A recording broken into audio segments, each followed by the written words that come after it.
Se você estivesse no altar, com a igreja lotada, o coração acelerado e o futuro bem na sua frente, o que faria ao ouvir, atrás de você, um sussurro que corta como lâmina? Interesseira. Helena ouviu. E não foi de um estranho. Foi da própria família do noivo. Um bilionário acostumado a aplausos, mas não a silêncios desconfortáveis. Naquele segundo o véu pesou. As mãos suaram. E ela pensou em tudo que a trouxe até ali. É curioso como às vezes a verdade escolhe o pior, ou o melhor, momento para aparecer. E a verdade dela estava pronta, guardada há anos esperando o altar. Mas essa história não começa com flores. Começa num corredor frio de hospital. Helena Costa era enfermeira. Turno da madrugada, 2 empregos, uma Kombi velha que teimava em morrer na subida e um pai teimoso que insistia em dizer, tá tudo bem, mesmo quando não estava. Num plantão que parecia não acabar, entrou um homem alto, camisa social arregaçada, segurando os ombros de um funcionário ferido. Olhos claros, cansados, a pressa de quem manda e a preocupação de quem cuida. Por favor, atende ele primeiro. A culpa foi minha. Helena só levantou as sobrancelhas. Chefes que assumem culpa? Aquilo era novo. Nome? Ela perguntou amarrando o garrote. Arthur. Respondeu sem sobrenome, como se a simplicidade coubesse nele. O que mais chamou a atenção não foi o relógio caro nem o carro preto parado na porta, e sim o jeito como ele esperou, sem atravessar ninguém, sem gritar com ninguém, segurando a própria inquietação, como quem segura a respiração debaixo d'água. Quando tudo acabou, ele agradeceu, tímido, e ficou ali, encostado na parede, como se procurasse um motivo para ficar. Helena voltou ao que precisava fazer. Um mundo inteiro de gente precisava dela. Ele se despediu com um "boa noite, enfermeira", e desapareceu no elevador. 2 dias depois, Helena saiu do hospital e encontrou a Kombi em silêncio absoluto. Bateria morta. Era início de manhã, e o sol parecia zombar de quem não dorme. Foi quando aquele mesmo homem apareceu de novo, agora de blazer escuro, e um sorriso que admitia o improvável. Ele lembrava dela. "Posso ajudar?" Ela quase disse não, por costume. Mas ele já estava arregaçando as mangas, pedindo cabos, se oferecendo para empurrar. Empurraram juntos. A Kombi resmungou, tossiu e por fim pegou. Ela soltou um "valeu" sem olhar muito. Ele riu. "Você sempre é assim, seca ou só comigo?" Helena se permitiu um meio sorriso. "Só com quem acha que eu sou flor de estufa." Ele entendeu a mensagem. Não insistiu. Mas um cartão apareceu em sua mão. Arthur Valença. A grafia entregava o H. O sobrenome a cidade inteira conhecia. Fundos de investimento, tecnologia, hotéis, manchetes. Bilionário. Helena virou o cartão nos dedos como quem vira promessa no avesso. O mundo dela era outro. Os remédios do pai, a fila do posto, os plantões trocados. Bilhão para ela era a distância entre o um dia e o nunca. E ainda assim ele voltou. Não ao hospital. À ONG de bairro onde ela dava oficinas de primeiros socorros. "Posso assistir?" Perguntou, um tanto deslocado entre cadeiras de plástico e cartazes escritos à mão. Helena cruzou os braços. Só se ficar quieto e ajudar a enrolar gaze. Ele ficou. Ajudou, e pela primeira vez, Arthur teve a sensação de estar no lugar certo. A verdade é que eles começaram a caber um no outro nos intervalos. Café com pão na chapa em uma padaria 24 horas. Conversas curtas, objetivas. Helena não gostava de histórias longas quando o assunto era ela. Arthur não estava acostumado a não ser o assunto. E foi aí que a curiosidade virou respeito. Ele descobriu o pai dela, Joaquim. Marceneiro de mãos grossas e riso fácil, derrubado por uma insuficiência que insistia em voltar. Descobriu a Kombi que era armário, transporte e abrigo. Descobriu o caderno onde Helena anotava sonhos como quem anota a pressão arterial. Viagem simples à praia, reforma da cozinha, um curso de especialização. E ela descobriu nele uma coisa rara. Escuta. Não a escuta de quem espera sua vez de falar, mas a de quem sustenta silêncio sem fugir. Arthur tinha um império, mas não tinha essa qualidade nos conselhos. Ali com elas aprendeu. O problema é que o mundo de Arthur também tinha nome e sobrenome. Letícia Valença, a mãe. Gustavo, o irmão que conhecia mais de números do que de gente. Bianca, a caçula doce que fazia pilates e confeitava bolo por hobby. E um conjunto de amigos que giravam como satélites em torno do que ele podia oferecer. A mãe elegante como um aviso. Olhar que media as pessoas como se fossem objetos de vitrine. Não gostava de surpresas. E Helena, para ela, era o tipo de surpresa que ela preferia cancelar. Enfermeira de bairro, Kombi, ONG, plantão. Interesseira foi a palavra que Letícia sussurrou a Gustavo no primeiro almoço em família. Helena nem ouviu, mas sentiu. Sempre se sente. No início foi sutil. Que linda sua história, meu amor, dizia Letícia com a mão no ombro de Arthur. E a palavra história soando como desculpa. Depois as perguntas travestidas de preocupação. E você pretende continuar trabalhando? Helena sorriu. Pretendo continuar vivendo, dona Letícia. A elegância da senhora repuxou 1 centímetro. As manchetes ajudaram a acender o incêndio. Bilionário é visto com enfermeira misteriosa. Quem é a nova namorada de Arthur Valença? Fotos furtivas de Helena com uniforme, de Arthur pegando na mão dela, da Kombi cansada estacionada ao lado do sedã com motorista. Nos comentários, uma multidão, uns torcendo, outros calculando quanto tempo levaria até o término. A pressão aumentou quando Joaquim piorou. 3 internações em 2 meses. Helena começou a vender coisas. Uma televisão antiga, uma bicicleta sem marcha, a coleção de discos do pai, o único ponto em que ele implicou. Deixa esses aí, filha. Se eu for, você fica com a trilha sonora. Ela riu com os olhos molhados. Arthur, claro, quis pagar tudo. Por favor, me deixa. Helena foi firme. Eu não sou um projeto seu. Eu fico porque eu quero, não porque eu preciso da sua carteira. Ele respirou fundo e, pela primeira vez, entendeu que amar alguém podia significar engolir o instinto de resolver com dinheiro. Gustavo não engoliu nada. Procurou Helena no estacionamento do hospital, com um envelope pardo nas mãos. Assina isso. É um acordo de confidencialidade. E aqui tem uma oferta justa para você sumir da vida do meu irmão. Helena olhou o envelope como quem olha para um inseto. Você trouxe luvas? Porque esse papel está sujo. Ele riu sem humor. Você acha que ele quer mesmo isso? Quer troca de turno e ONG de bairro. Ele nasceu para mais. Helena guardou as chaves da Kombi, lenta. Talvez ele tenha nascido para escolher. E foi embora. O envelope voou no vento como uma coisa que perde a importância quando exposta. Depois daquele dia, Letícia mudou de estratégia. Jantar em família. Para conhecermos melhor essa moça. Mesa grande, pratos de louça pesada, talheres que refletiam as janelas do apartamento de cobertura. Helena chegou de vestido simples, cabelo preso, um batom que ela usava em dias de coragem. Bianca sorriu de verdade. Que bom que você veio. Gustavo mantinha a postura de quem já tinha perdido a primeira batalha. Letícia serviu o vinho, girou a taça e principiou o interrogatório com elegância. Onde sua família mora? Como são seus hábitos? Quais são seus planos? Helena respondeu, simples, sem floreio. E quando Letícia insinuou que, talvez naquele nível de exposição, Helena deveria reconsiderar sua profissão, a enfermeira colocou o garfo no prato, olhou a matriarca nos olhos e disse, Dona Letícia, eu passei 10 anos segurando mão de gente que tinha medo de morrer. Não é hoje que vou soltar a minha vocação porque a senhora tem medo do que vão dizer. Eu não tenho vergonha de onde eu venho. O silêncio que se seguiu foi mais pesado do que porcelana. Arthur apoiou a mão no joelho de Helena, debaixo da mesa. Foi toque e foi promessa.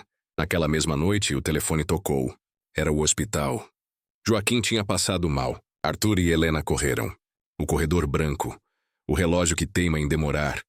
O cheiro de álcool que parece ficar no coração. Letícia apareceu meia hora depois, acompanhada de um advogado. Estou aqui para ajudar. O advogado abriu uma pasta, falou sobre garantias, transferências, cautelas. Helena entendeu. A ajuda vinha com recibo. Não, obrigada. Letícia quase sorriu. Orgulho é caro, minha filha. Helena apertou os lábios. Fé também. E eu tenho. Quando Joaquim acordou, pediu café que não podia, piada sem graça e uma coisa séria. Filha, Eu não sei se vou te levar até o altar, mas eu sei reconhecer gente de bom coração. Se for para seguir, segue sem medo. Só não deixa ninguém dizer o que você não é. Helena segurou aquela mão como quem segura a luz. Nos dias que se seguiram, Arthur descobriu que coragem também é hábito. Ele passou a se posicionar na família, com respeito sem grito, mais firme. Mãe, eu vou escolher a vida que eu quero. Letícia começou a perder a elegância. Como se você soubesse. E, no entanto, havia algo ali que ninguém via. Uma história antiga que Helena guardava numa caixa de sapatos, num armário alto. Um envelope amarelo com uma carta sem assinatura e uma data esquecida. Um obrigada, escrito por uma mãe a uma desconhecida, que doou o que tinha de mais íntimo para salvar uma menina. Helena nunca mostrou a ninguém, por pudor. E porque, no fundo, do que vale uma boa ação se ela só existe como troféu? Ela não sabia que aquela carta voltaria anos depois para o lugar onde as histórias terminam e começam. Um altar. Arthur pediu Helena em casamento de um jeito que era a cara deles. Padaria, pão de queijo, 5:30 da manhã, olhos cansados, mãos dadas. Caça comigo? Ela riu. Primeiro de surpresa, depois de certeza. Caso. E emendou como quem escolhe o terreno antes de erguer a casa. Com separação total de bens. Eu não caso com a sua conta. Eu caso com você. Ele só conseguiu dizer tá e engolir o choro que ameaçou a masculinidade treinada. Eles se abraçaram no cheiro de café e começo de dia. Parecia simples. Não seria. Porque no dia em que eles marcaram a data, as manchetes mudaram de tom. Enfermeira exige casamento com bilionário sem acordo. Interesseira ousada? E logo em seguida o contrário. Noiva abre mão de tudo? Marketing perfeito. Quando você escolhe diferente, o mundo escolhe o pior adjetivo possível. Gustavo, ressentido, encontrou novos aliados. E Letícia, sem perceber, caminhava para a maior lição da sua vida. E assim, com promessas feitas, fé testada e uma carta antiga dormindo numa caixa de sapatos, a história avançou para o dia que mudaria tudo. As flores estavam no lugar. O coral ensaiava, a cidade assistia. E alguém da família, estava pronto para repetir alto no momento mais sagrado. Interesseira. O que eles não sabiam é que naquele mesmo instante a verdade já ensaiava há anos o caminho até o microfone. Você já reparou como as coisas boas da vida vêm acompanhadas de provas? O casamento de Helena e Arthur não seria um conto de fadas sem dragão. O dragão tinha nome, desconfiança, e tinha cúmplices, orgulho, medo, vaidade. A preparação do casamento revelou os abismos. Helena queria cerimônia simples, igreja do bairro onde o pai cantou na quermesse, recepção com comida de verdade e música que dá vontade de abraçar. Letícia queria sanção social, colunas, fotógrafos selecionados, lista aprovada por sobrenomes que nenhum amor precisa para existir. Arthur tentou mediar. Mãe, é o nosso dia. Ela respondeu com um nosso que na boca dela significava meu. Helena fez um pedido inegociável, continuar trabalhando. Meu jaleco não vai para o lixo com o buquê. Arthur sorriu orgulhoso. Gustavo riu com desdém. Você acha que dá para ser Valença e enfermeira? Ela levantou os olhos sem tremer. Eu já sou Helena e enfermeira. O resto é sobrenome. No cartório, o pacto. Separação total de bens. Um papel assinado com mãos firmes, como quem escreve a própria paz. A advogada de Arthur, assustada pela primeira vez com uma noiva, perguntou 2 vezes. É isso mesmo? Helena confirmou. É isso. Até Letícia precisou conter um comentário, engasgado pela realidade. O que dizer a alguém que abre mão do que todos supõem que ela quer? Mas quando a luz entra, a sombra corre. Numa tarde chuvosa, enquanto Helena fazia uma triagem num mutirão de saúde, um link estourou no celular. Dossiê, os depósitos suspeitos na conta da noiva de Arthur Valença. A matéria tinha prints, datas, setas vermelhas, valores que somados faziam barulho. Parecia bonito, parecia prova. No rodapé, a assinatura de um blog famoso por transformar boato em convicção. Helena olhou, sentiu o vazio que o chão deixa quando sai, e depois respirou. Sabia de onde aquilo vinha. O mundo é pequeno para o ódio com tempo livre. E o que eram aqueles depósitos? O tipo de coisa que, para quem vive de sugestão, dá lucro. Para quem vive de verdade, dá explicação. Há anos, Helena mantinha uma conta poupança separada para o imprevisto dos outros. Dinheiro de plantões extras, 13º que viraram cesta de básico para famílias da ONG, pequenas bolsas para alunos que queriam fazer curso técnico, remédios que o SUS atrasava. O nome que ela deu a isso no caderno era devolver. E de tempos em tempos, transferência ia e vinha entre contas usadas para não expor ninguém. Uma dessas contas pertencia à própria ONG formalizada. Outra, a uma associação de doadores. Os depósitos eram, em parte, reembolsos de compras feitas no cartão pessoal de Helena para manter o posto provisório de atendimento. Outra parte era doação dela. Os prints mostravam só a metade que servia ao roteiro de quem queria destruir. Arthur correu ao encontro dela com o celular em chamas. Não para cobrar, mas para proteger. Isso é mentira? Helena, cansada, enxugou as mãos no jaleco. Não é mentira. É incompleto. E sem choro explicou. Ele ouviu, tocou o rosto dela com o cuidado de quem toca um documento raro. Eu confio. Ela respirou um pouco melhor. Às vezes a frase mais rica do mundo é de 2 palavras. No dia seguinte, a família se reuniu numa sala enfeitada com flores que já não escondiam o cheiro de confronto. Letícia levou um auditor, como se amor pudesse ser auditado. Gustavo alinhou os slides. Bianca, encolhida, parecia torcer para que, pela primeira vez, a vida fosse justa com todo mundo. Helena falou quando precisou. Mostrou recibos. Mostrou a formalização da ONG. Mostrou a circular de reembolso. Nenhum número vacilou. O auditor limpou os óculos. Gustavo mordeu a língua. Letícia, elegante, tentou um golpe final. Mesmo assim, isso tudo é esquisito. Esquisito é confundir generosidade com golpe, dona Letícia, disse Helena sem elevar a voz. Foi Bianca quem atravessou o cômodo e abraçou Helena. Um abraço longo, daqueles que pulam protocolos e dizem o que ninguém tem coragem. E ali, naquele gesto, Letícia viu uma coisa que ela tinha esquecido. O que salva a gente nem sempre tem sobrenome. Mesmo assim, a batalha final estava marcada. O altar. Na véspera do casamento, Joaquim piorou. A noite veio mais pesada do que devia. Helena deitou ao lado do pai no quarto simples e ele, entre risos de quem ainda quer ficar, disse: Filha, eu tenho um negócio para te contar. Ele apontou para o armário, para a caixa de sapatos, para o envelope amarelo. Você lembra o dia que sumiu um tempo para ajudar aquela pessoa que você nunca contou quem era? Sei que você jurou silêncio, mas se um dia a maldade te encurralar, você usa isso não para humilhar, mas para libertar. A verdade, quando chega, não precisa gritar. Helena segurou a carta com medo de que o papel se desfizesse. Leu de novo, como leu no dia em que recebeu. Palavras de uma mãe, agradecendo a doadora anônima que aceitou perfurar ossos, internar, sofrer dor, para dar uma chance à sua filha.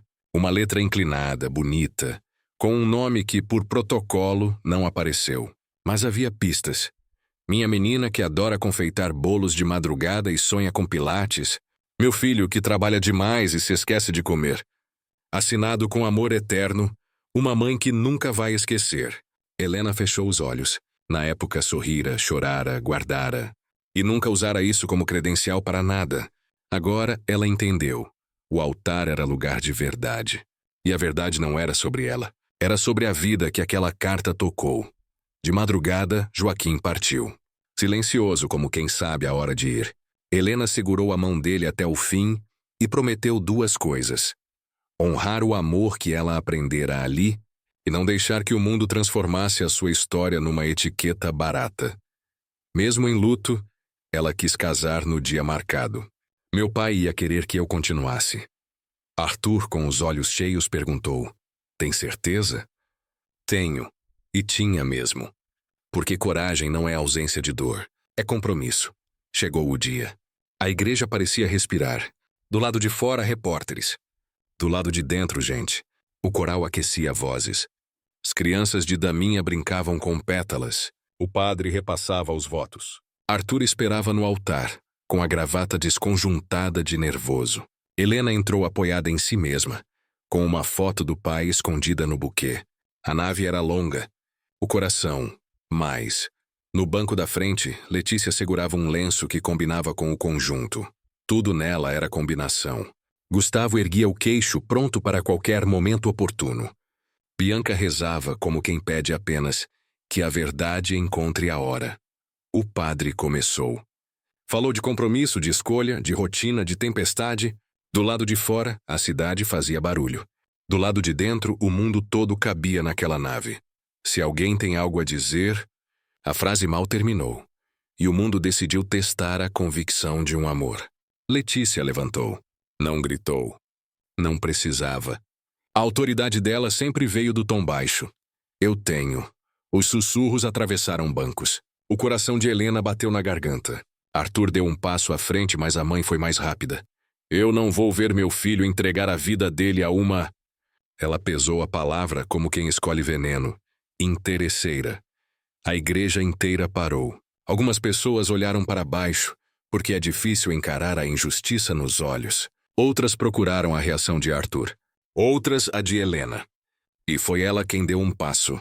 Um só. O suficiente para caber na própria coragem. Posso falar? Perguntou não para a plateia ou para a notícia, mas para o padre, porque respeito não é cenário. O padre assentiu. Arthur assentiu. O mundo prendeu o ar. Helena tirou do buquê o envelope amarelo. Parecia velho porque era. Descolou com cuidado. As mãos tremiam, não de medo. De memória. Ela não ergueu a voz. Não precisava.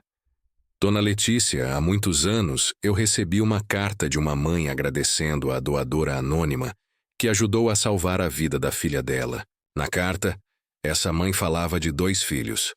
Um que trabalhava demais e esquecia de comer, e uma menina que gostava de confeitar bolos e pilates. Ela assinou uma mãe que nunca vai esquecer. Eu prometi guardar o anonimato. E tenho guardado. Hoje, no entanto, a senhora me chama de algo que não sou, diante da minha fé, do homem que eu amo e da sua própria família. Eu não digo isso para me defender. Digo para que a verdade não morra sufocada por uma palavra feia. Ela virou o envelope. No verso, ainda colada uma pequena fita, dessas que clínicas às vezes enviam a doadores com um código e uma data. Helena leu devagar o trecho central, sem expor nomes que não estavam ali, mas lendo palavras que de tão específicas atravessaram Letícia como espelho. Obrigada a quem doou sua medula para a minha menina. Obrigada por aceitar dor para que ela voltasse a assar bolos à noite, a rir com o irmão, a respirar sem medo. Eu não sei seu nome, mas sei que Deus sabe. Assinado, uma mãe. A igreja ficou tão silenciosa que dava para ouvir o relógio do sacristão. Bianca levou a mão à boca. Letícia, que raramente era surpreendida, precisou sentar. Arthur fechou os olhos e pela primeira vez uniu os pontos todos. Helena continuou. Eu nunca quis nada da sua família. Nada além da oportunidade de amar o seu filho e continuar sendo quem eu sou. Eu assinei separação total de bens. Eu não tenho vergonha do meu trabalho. Eu não uso a dor dos outros como moeda. E só trago essa carta aqui porque, às vezes, a verdade precisa de palco para tirar a máscara da mentira. Ela devolveu a carta ao envelope e segurou com as 2 mãos, como quem segura um retrato de quem nasceu de novo. Não exibiu, não acusou, não apontou. A igreja respirou, como quem volta de um mergulho longo. Letícia, que sempre teve palavras para qualquer ocasião, ficou sem nenhuma. Gustavo, que sempre teve números, ficou sem soma. Bianca chorou em silêncio. E o padre, afinal, entendeu o que precisava fazer. Conduzir a cerimônia de volta ao essencial. O amor tudo sofre, tudo crê, tudo espera, tudo suporta. Disse, e não soou clichê. Soou como o que era. Verdade. Arthur pegou as mãos de Helena. E prometeu não a perfeição, mas a presença. Ela prometeu não a ausência de lágrimas, mas o compromisso de secá-las. Quando disseram sim, não foi contra ninguém. Foi a favor deles. Mas naquele sim, uma família inteira teve que ouvir a palavra que mais dói para quem vive de aparências. Perdão. É impressionante o que um sim pode costurar. Depois do altar, depois da carta, depois do silêncio constrangido, Veio o que importa. Decisões. Letícia escolheu ficar sentada por um tempo, com o lenço esquecido no colo, olhando para um lugar que não era a nave, nem a vida pública, nem o jornal do dia seguinte. Era um lugar dentro dela que há muito tempo não recebia visita. O orgulho, quando percebe que errou o alvo, grita. A humildade, quando chega, sussurra. E foi um sussurro que a fez levantar e andar. Não como matriarca invicta, mas como mãe falível, até a Helena. Ela começou retesa buscando um pronome de posse para chamar de razão e desistiu. Eu não sabia. Helena segurou a carta entre os dedos e respondeu sem vitória na voz. A senhora não tinha como saber. E eu não tinha intenção de usar isso aqui hoje. Mas às vezes a gente precisa deixar a verdade respirar. Letícia, acostumada a controlar narrativas, descobriu ali o valor de uma história que não foi escrita para caber na expectativa de ninguém. Fez o que raramente fazia, pediu desculpas. Não o pedido de desculpas corporativo, com "se ofendi". Não era minha intenção, mas o que tem forma de responsabilidade. Eu errei. Errei com você. Errei com o meu filho. Errei com a minha filha. Bianca abraçou as duas, e o abraço tinha cheiro de vida salva. Gustavo, que sempre teve a resposta pronta, precisou praticar uma arte nova. Calar para ouvir. Ali no canto, com o nó da gravata apertando, ele entendeu que o mundo não obedece a planilhas e que caráter não tem saldo. A cerimônia seguiu. Os votos foram ditos com a serenidade de quem já tropeçou antes de chegar ao pódio. Na saída, o sol brilhou com aquela generosidade que os meteorologistas até preveem, mas nunca explicam. E os fotógrafos que vieram pelo escândalo captaram algo raro. Um sorriso que não era de capa de revista, era de gente que passou por prova e escolheu continuar. A recepção, como queria Helena, não tinha caviar demais nem brindes coreografados. Tinha comida que alimenta, música que abraça e histórias cruzadas. O garçom que reconheceu Helena da triagem, a vizinha que ensinou a ela a fazer bolo de fubá quando o pai estava na UTI, o motorista de Arthur, que o viu pela primeira vez dançar de verdade, sem olhar de lado para medir a aprovação. E Letícia, aos poucos, começou a experimentar o desconforto que o crescimento exige. Ouvir as pessoas chamando Helena pelo nome sem adjetivos, ver o filho escolher ficar no canto com os amigos da ONG, em vez de na roda dos nomes ilustres. No meio da festa, Arthur pegou o microfone, não para discurso de gala, mas para algo simples. Eu queria agradecer a Helena por me ensinar que amor é verbo, não marketing. A minha mãe, por ter coragem de se refazer ao vivo. A Bianca por ser prova viva de que milagres acontecem no silêncio. E ele respirou. Ao seu Joaquim, que me recebeu na casa dele com café coado na hora e me disse, quando eu ainda não sabia de nada: rapaz, cuida da minha menina. Seu Joaquim, eu vou cuidar. Helena abaixou a cabeça, porque chorar em dia de festa também é permitido. O fotógrafo, com sensibilidade rara, não clicou. Algumas coisas não foram feitas para virar arquivo. Foram feitas para virar memória. Nos dias que vieram depois, o mundo não ficou perfeito. As manchetes tentaram, é claro, capturar o recorte que rende clique. Noiva revela ser doadora que salvou cunhada. Bilionário casa com enfermeira, bastidores. Helena aprendeu a dizer não para entrevistas. Sim para os plantões. Talvez para as viagens de fim de semana. Arthur aprendeu a dizer não para reuniões que só serviam o ego. Sim para almoços demorados de domingo com macarronada e barulho, talvez para fusões que prometiam mais do mesmo. Letícia, que sempre escreveu convites com uma fonte clássica, escreveu à mão um bilhete que entregou à nora. Obrigada. Não pela carta. Pela paciência de me esperar aprender. Helena guardou ao lado do envelope amarelo. Não como troféu, mas como lembrete de que pessoas mudam. E que mudança tem custo. Gustavo, com o tempo, pediu desculpas à sua maneira, com um café e a frase: eu não entendi. Helena aceitou também à sua maneira. Tudo bem. Entender é um processo. E ele, que sempre temeu perder o irmão para qualquer coisa que não fosse um negócio, descobriu que perder o irmão para o amor é, na verdade, ganhá-lo inteiro. Bianca e Helena, agora oficialmente cunhadas de uma história que começou sem querer, passaram a se encontrar em tardes de bolo. Uma fazia a massa, a outra lavava a louça. Em silêncio confortável, lembravam sem dor e sonhavam sem culpa. E a cidade? A cidade seguiu como sempre segue, com curiosidade e pressa, esquecendo rápido o que não lhe pertence. Mas algo ficou.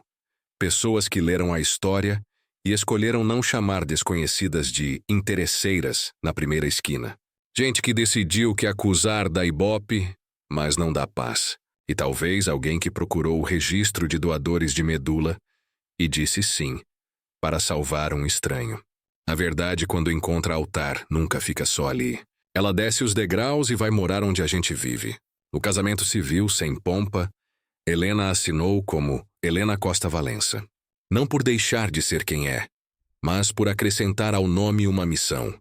A de mostrar que amar alguém rico não faz de você pobre de espírito, e que amar alguém sem nada não te faz miserável de expectativas.